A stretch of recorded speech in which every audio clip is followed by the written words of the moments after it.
English. Ok. Buenas tardes. Tardes ya, sí. Hola a todos. Bueno, yo soy Fanny Ramos, de Bolivia y bueno, ahora estoy terminando un máster en Ecosystem Science and Sustainability. Ya defendió, ¿no? Bueno, terminé un momento, pero les quiero compartir como las preguntas que también me quedan después del proceso. Pero bueno, el proyecto que he estado trabajando, no estoy en la sala, no, está relacionado, o bueno, ha sido en colaboración con el grupo de Llanos de Mojos y las comunidades indígenas de una de las subcentrales regiones de los llanos, y ha sido enfocado en un poco ver la movilidad y los drivers y los challenges de estas familias indígenas. Em,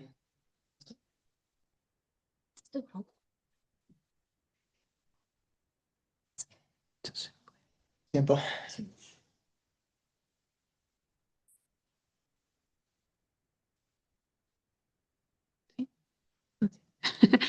Bueno, solo un poco de background. Voy a tratar, ¿cuánto tiempo tenemos? 10 minutos, ¿no? Ajá. Traté de reducirlo, pero no me funcionó muy bien. Voy a tratar de hacerlo rápido. Eh, bueno, los llanos de Mojos están ubicados en la Amazonía boliviana, y es uno de los wetlands, humedales más importantes. También dentro de la Amazonía, o el más importante, y es por esto que, bueno, y en este humedal viven 18 grupos indígenas, y como el resto de la Amazonía y otros bosques tropicales, la región está enfrentando diferentes problemas socioambientales. Por estas razones, bueno, por estas razones se creó el grupo de Llanos de Mojos, del que Warner College es parte. Y de esta manera es que nosotros estamos desarrollando este proyecto desde acá. Como uno de los socios que también, bueno, con los que el grupo de llanos de trabajos, el grupo de los llanos de Mojos trabaja, es la subcentral de comunidades indígenas que están en el río Mamoré, en la parte alta del río Mamoré, que cuenta con 12 comunidades, alrededor de 97 familias que viven en las comunidades. Entre estas comunidades tenemos dos grupos indígenas, principalmente que viven en ellas. Son los mojeño trinitarios y los churacaré. Como podrán ver, están distinguidos por colorcitos. Los puntitos celestes son las comunidades mojeño trinitarias, son la en mayor cantidad. Sin embargo, actualmente son las menos pobladas. Y las yuracarés, que son tres, actualmente son las más pobladas, y la principal, o una de las, bueno, dos de las principales diferencias entre ellas es que las mojeño trinitarias fueron reducidas por las misiones jesuíticas y las yuracaré no fueron reducidas. Y como podrán ver en el mapita también, actualmente su ubicación, bueno, las comunidades yuracarés están más cerca una de la otra y también cercanas a una área semiurbana. Todavía es categorizada como comunidad campesina, no es indígena, Camiaco, que lo pueden ver ahí, pero es un área semiurbanizada ya. Y las otras comunidades mojeña trinitarias están más extendidas, ¿no? A lo largo del río Mamoré. En llegar hasta la última, que es Yuarecito, uno tiene que navegar al menos 2 días por el río. Em, bueno, estas comunidades, al igual que los demás grupos indígenas en Bolivia y en el resto de la Amazonía, tienen una larga historia, ¿no? de luchar por de sus derechos perdidos a su territorio. Y en el caso de estas dos y en el caso de otras comunidades indígenas en Bolivia, en 1990 hubo una marcha, ¿no? Desde las tierras bajas de Bolivia hasta la sede de gobierno que está en las tierras altas, en la ciudad de La Paz. solicitando el reconocimiento de sus derechos al territorio y su dignidad. De esa manera se reconocieron los territorios comunitarios de origen. En Bolivia en general, y en el caso de estas dos comunidades, no son un territorio comunitario de origen en sí. Sin embargo, a partir de esas luchas y sí, de estas luchas, se creó también la Subcentral, que es la que les mostré, que es una organización, la organización de todas estas comunidades indígenas en el río Mamoré, desde 1993, y están constantemente trabajando, luchando todavía por mantener sus derechos a su territorio comunitario. Y este mapita, bueno, solo para mostrar así rápidamente también que los territorios que se les han reconocido de sus comunidades no son en realidad sus territorios ancestrales antes de la colonia abarcaban mucho más. Y en ese sentido también se creó para, digamos, abarcar un poco más del territorio en este departamento, se creó también el área protegida Gran Mojos, donde las comunidades también tienen, bueno, son parte, ¿no? Están dentro del área de Gran Mojos. Debería regresar un poco aquí. Bueno, por las presiones socioeconómicas, también climáticas, las comunidades se han movido históricamente en sí, ¿no? También por el acceso a los diferentes recursos en las diferentes regiones geográficas, entonces, pero durante las últimas décadas se ha visto una migración que está causando el despoblamiento de estas comunidades, de muchas de las comunidades, principalmente de las mojeño trinitarias. Y a raíz de esa preocupación de las mismas autoridades y de los comunarios, las y los comunarios que todavía viven en estas comunidades, es que ha surgido este proyecto, ¿no? Para ver el por qué la gente se está yendo o se ha ido, qué es lo que los impulsa a irse y si hay algo que se pueda hacer para que regresen o se queden en sus comunidades, principalmente desde sus autoridades o desde las personas que todavía viven o pasan más tiempo en sus comunidades, porque ellos no quieren perder su territorio. Bueno, en ese sentido, para estudiar un poco la movilidad de las personas, hemos revisado un poco el marco teórico de Human Mobility, que tiene que ver con, bueno, que ha cambiado, que está en evolución, pero tres de los conceptos, digamos, principales que hemos tomado para analizar un poco los datos que hemos recogido en el trabajo de campo son estos que ven a la movilidad humana como diferentes factores, ¿no? Que juegan y que, bueno, también que no es unidireccional, el movimiento no es unidireccional, no es monocausal, hay diferentes causas, tampoco hay que verlo como negativo o positivo, es simplemente la gente se mueve. ¿Qué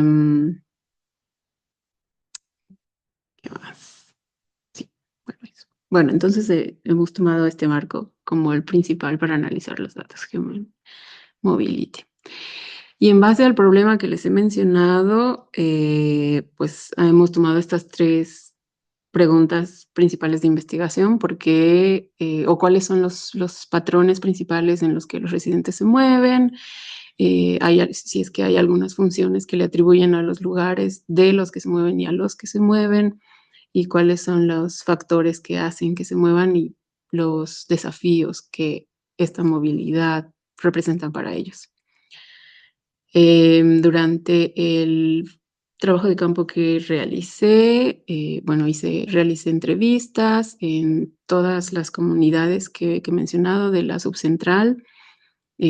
Tuvimos un workshop, un taller un poco para reflexionar. Ese fue como una reunión, taller inicial donde tratamos de reflexionar conjuntamente sobre el tema, el problema y también sobre la los métodos que se podían aplicar, cuáles serían los más adecuados o qué otros métodos ellos con los que se sentirían más cómodos para realizar el estudio, más allá de esta visita de campo también.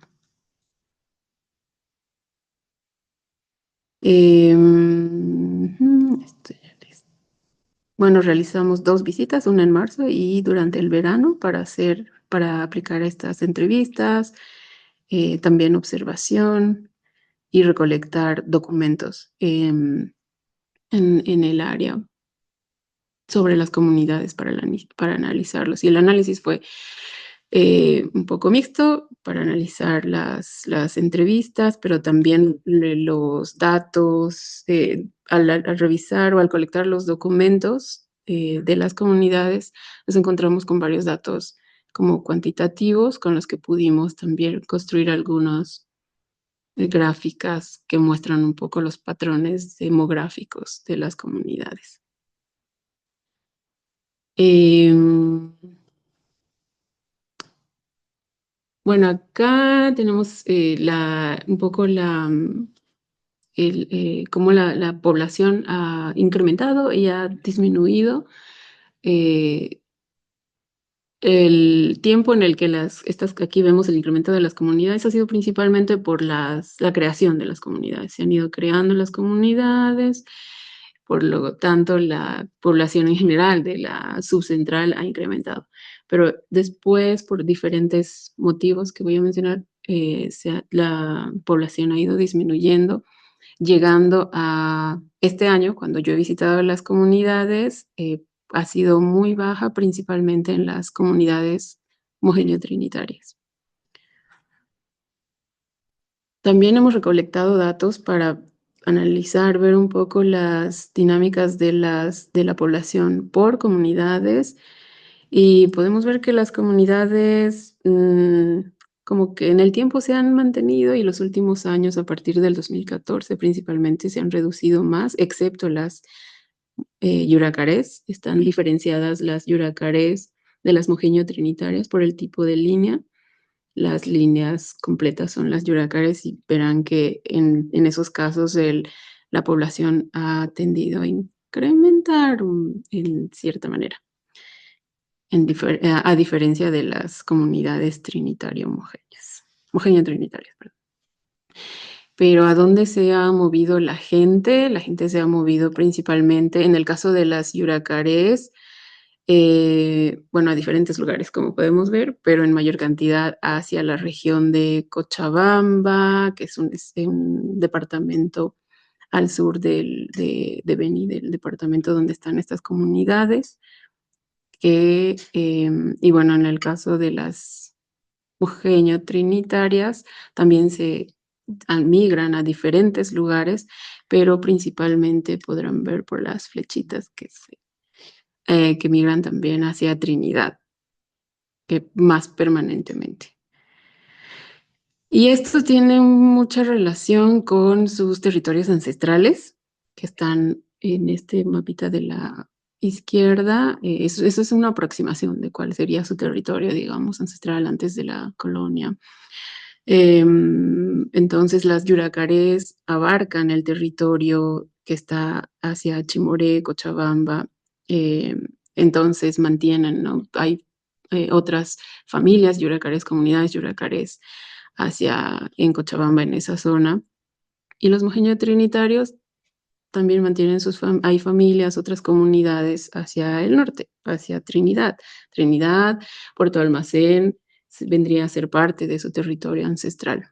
Y es uno de los factores por los cuales las familias actuales tienden a ir a estos lugares, ¿no? En busca ya actualmente de trabajos o de, eh, bueno, realizar otras actividades. Algunas de las funciones que se han distinguido, bueno, sí, hemos visto que mediante las entrevistas se han mencionado muchas más funciones para que cumplen las ciudades que las comunidades indígenas. Y todo esto tiene que ver con el estilo de vida actual, podría ser, porque muchas de las funciones tienen que ver con el acceso a educación, comercialización de productos, por la necesidad monetaria que está creciendo en las comunidades rurales también. Y aquí pueden ver que la mayoría de las personas con las que hemos conversado han dicho que trabajan y viven en el mismo lugar, excepto algunas personas de algunas comunidades mojeño-trinitarias, como Marsella, Ibarecito, La Gran Cruz, que han reconocido que viven y trabajan en diferentes, tanto en su comunidad como en la ciudad. Y estos son solo, bueno, algunos de los drivers que causan en este caso la movilidad de las familias. Y aquí solo quisiera eh, re- eh, hacer énfasis en que las familias están migrando principalmente por el acceso o la falta de acceso a servicios básicos, también la presión de el incremento del costo de vida, por así decirlo, y se ha reconocido en todos los documentos y en las entrevistas el efecto de las inundaciones, ya que viven a lo largo del río, y el río se mueve, se lleva a sus comunidades enteras, y entonces las inundaciones y los movimientos del río son un factor muy importante, continúa siendo un factor muy importante para su movilidad y eh, está empeorando, ¿no? Por los efectos del cambio climático.